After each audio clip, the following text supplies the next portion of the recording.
In Castles of Burgundy, players take the role of French princes as they try to build their estates to make them the most prominent in the land. The game supports between 2 and 4 players and takes between 60 and 90 minutes. To start, players choose a color, take a player board, separate all the components, and open up the main board. They then fill the main board with hexagonal tiles and square tiles which represent goods.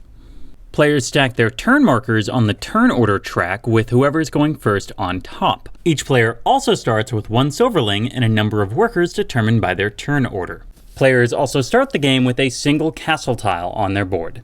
The game is played across 5 rounds. At the beginning of each round, clear away any tiles left over from the previous round and refill the board.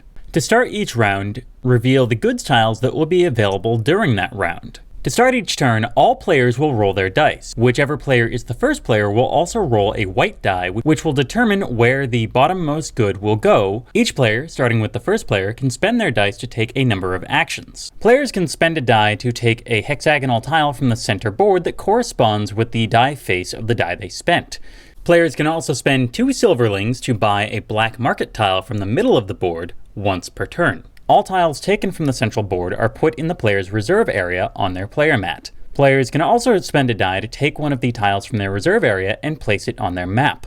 Tiles can only be placed on a hex that matches their color and is adjacent to a tile already on the map. If a player doesn't like the actions available to her based on the dice she has, she can spend a worker to modify one of her dice by 1 side. A 6 can be modified to a 1 and vice versa. At any time on their turn, players can also discard a die to gain 2 worker tokens. Upon placement, each kind of tile has a different effect. Building tiles have a variety of effects depending on their tile face. Yellow knowledge tiles have a wide variety of effects that generally impact the flow of the game.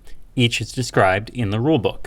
Players can also use a die to sell goods in their storage area. When selling goods, the player earns 1 silverling and a number of points equal to the number of goods sold times the number of players in the game. Players will gain most of their points in this game by completing regions.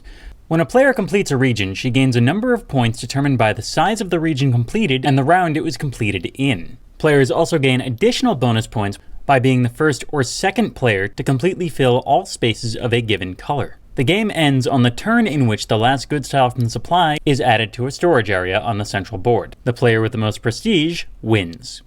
This has been a Clever Move Quick Play. For more board game information, news, and fun, visit clevermovegames.com.